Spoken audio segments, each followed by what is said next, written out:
How many sit-ups should you do a day to see results? Having a flat stomach is one of the dreams of those who dare to do sports. Losing weight by exercising is the main objective of many athletes who flock to gyms and sports clubs in search of improving their physical condition. Finding the sport that burns the most calories at all costs is the priority of those who want to lose weight and see in numbers what will then supposedly translate into a loss of body fat. But to get results, consistency and knowing how to choose the right routine are essential. The same goes for sit-ups. You have to know how and how many to do so that your dream of showing off a flat stomach becomes a reality. How many sit-ups should I do a day to get rid of my belly? Unfortunately, sit-ups tone the muscles, but they do not necessarily eliminate fat. However, if what you want is to tone up or reduce flaccidity caused by a lower muscle tone, sit-ups can help you, although you don't need 1,000 a day, but rather about 100, even less.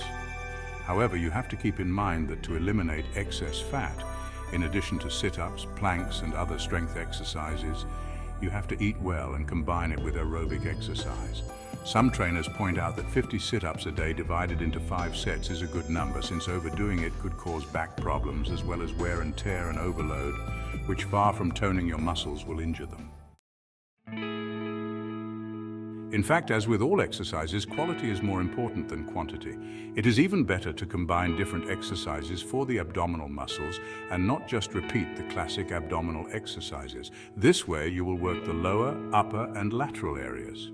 In general, there is no fixed amount, but fitness experts establish that a series should be between 15 and 20 repetitions of an exercise, and a recommendation is to do between 2 and 4 series. However, there are key points to keep in mind. Firstly, your physical condition, that is, you will not do the same exercises when you start training as when you have been doing them for months. Perhaps at the beginning you will do 3 series of 15 repetitions, 45 in total, but over time you will increase the number and add other exercises. Therefore, training should always be personalized. Secondly, rest is important. Both between rounds and by muscle group, resting a full day between areas is a good idea to allow the muscles to develop and the work to take effect. In fact, several scientific studies recommend not doing them daily and spacing out the training time with this technique. According to the experts' conclusions, the abdominal group can be trained with a margin of at least 24 hours between one exercise session and another, although the recommended time for other parts of the body is between 48 and 72. This is due to the difficulty in reaching muscle catabolism in the abdominals, compared to other muscle groups that are reached more easily.